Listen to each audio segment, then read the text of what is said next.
تجھے قرآن میں نہیں ملتا، تو اندھا ہے، لیکن تجھے زکوٰۃ کا تو پورا معلوم ہے۔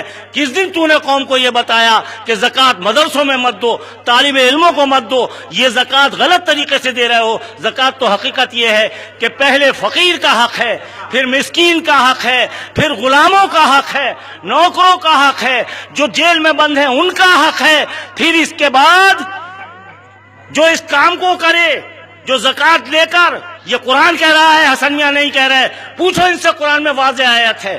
نماز مکمل نہیں ہے قرآن میں، جیسے رسول نے حکم آیا ہے، رسول نے جیسے بتا دی ویسے آیا ہے، لیکن زکوٰۃ کا اللہ نے رسول پر نہیں رکھا، پورا حکم خود بیان کر دیا ہے۔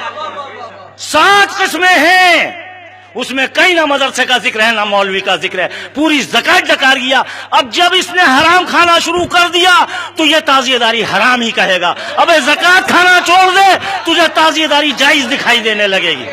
نعرہ تکبیر، نعرہ رسالت، نعرہ حیدری، زکوٰۃ کا اصول کیا جلوس ہے؟ تعزیہ داری، جلوس تعزیہ داری، واہ واہ واہ، سبحان اللہ۔ بتا، ہم تجھ سے سوال کرتے ہیں، تو نے بہت سوال کر لیے، بتا زکوٰۃ کا مسئلہ کیا ہے اے مولوی، چاہے کسی فرقے کا مولوی ہے، قرآن اٹھا کے لا اور قوم کو یہ بتا کہ زکوٰۃ اس کو دو، اور زکوٰۃ اس کی خود کھا گیا۔ مدرسے بنا لیے، مدرسے میں 1 پیسہ بھی لگنا ناجائز۔ ہاں، جو اس میں غریب طالب علم ہے اور جو مسلمان سیدھے اس طالب علم کو پڑھنے کے لیے دے وہ جائز ہے۔ یہ بھی بتا دوں کہ طلب علم کے لیے، لیکن انہوں نے تو زکوٰۃ خود ہضم کر لی، اب ظاہر ہے حرام کھا رہے ہیں، اسی قوم کا میل کھا رہے ہیں، ہم ہی زکوٰۃ دینے والے ہماری زکوٰۃ کھا کے ہم پہ فتوے دے رہے ہیں۔ ایک مسئلہ اور بیان کر دوں، تعزیہ داری کبھی چودھری صاحب نے نہیں کی ہے، چودھری صاحب کو نہیں معلوم، نہ مولوی صاحب کو معلوم، چونکہ وہ تعزیہ داری کو جب جانے جب ان کے دل میں محبت ہو، جب کلمہ ہی اوپر پڑھا ہے، محبت رسول ہی دل میں نہ پہنچی تو آل رسول کیسے پہنچے؟ جس کے دل میں محبت رسول ہوگی اسی کے دل میں تو محبت آل رسول ہوگی۔ حسین سے محبت محمد صلی اللہ علیہ وسلم کی محبت ہے، اور محمد کی محبت اللہ کی محبت ہے، حدیث موجود ہے۔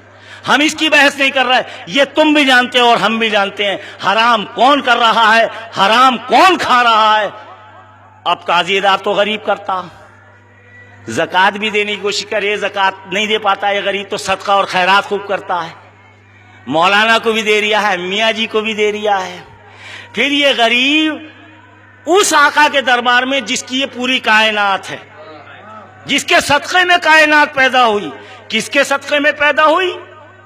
رسول اللہ کے اور رسول اللہ کے اہل بیت کے پنجتن پاک کے صدقے میں، انہی کے صدقے میں پیدا ہوئی۔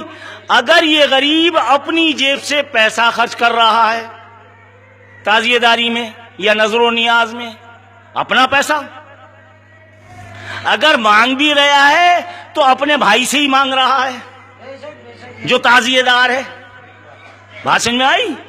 اگر آپس میں اکٹھا بھی کر رہا ہے تو خود تعزیہ دار سے کہہ رہا ہے، غیر سے قطعاً نہیں کہہ رہا، اپنی گاڑی محنت کی کمائی کا پیسہ وہ خرچ کر رہا ہے اور اپنے آپ کو تنگ رکھ کر رہا ہے۔ محبت رسول اور آل رسول میں یہ بتا یہ کہاں سے ناجائز، جو اپنی گاڑی خون کمائی کا، اور تعزیہ داری ہر تعزیہ دار عبادت سمجھ کے کر رہا ہے، انما الاعمال بالنیات، انما الاعمال بالنیات۔ آج تک کوئی تعزیہ دار ایسا نہیں ملے گا جس نے تعزیہ بنایا ہو یا علم اٹھائے ہوں یا ڈھول مڈا ہو، وہ سب یہی سمجھ کے کرتا ہے کہ نواسے کی یادگار ہے رسول اللہ کے، نانا خوش ہوں گے اور یہ ہماری ایک نفلی عبادت ہے، اور نفلی نہیں، اگر بہت ہلکا لفظ استعمال کیا میں نے نفلی، اور اگر آپ بات کریں تو یہ نفلی عبادت نہیں سنت عبادت ہے۔ اور اگر اس سے آگے آپ بڑھیں تو یہ سنت عبادت نہیں بلکہ سنت موقدہ ہے، اور اگر اس سے بھی اور آگے بڑھیں تو یہ ایک واجب عبادت ہے، اور اگر اس سے بھی آگے بڑھیں تو یہ فرض ہے۔ میں نہیں کہہ رہا، نہ رسول اللہ کہہ رہے ہیں، جس طرح سے زکوٰۃ کا حکم اللہ نے دے دیا اور تم ڈکار گئے، تمہارا کہیں کوئی بتاؤ آن کے قرآن کی روح سے، اور قرآن شاہد کر کے لاؤ، اور قرآن کو بتاؤ قوم کو کہ ہمیں پہلے ان 7 لوگوں کو دیں زکوٰۃ، جب ان سے بچے تب کہیں اور خرچ کریں۔ اس میں کہیں ان کا ذکر نہیں ہے، کہیں نہیں دکھا سکتے۔ یہ خود حرام کرتے ہیں، حرام کھاتے ہیں، حرامی ہیں۔ میں چیلنج کے ساتھ کہہ رہا ہوں، بڑے سے بڑا عالم، میں ہندوستان کی بات نہیں کر رہا، میں پورے عالم کی بات کر رہا ہوں، کوئی بھی مجھے قائل معقول کر دے اور کہیں سے ثابت کر دے، نہیں کر سکتے۔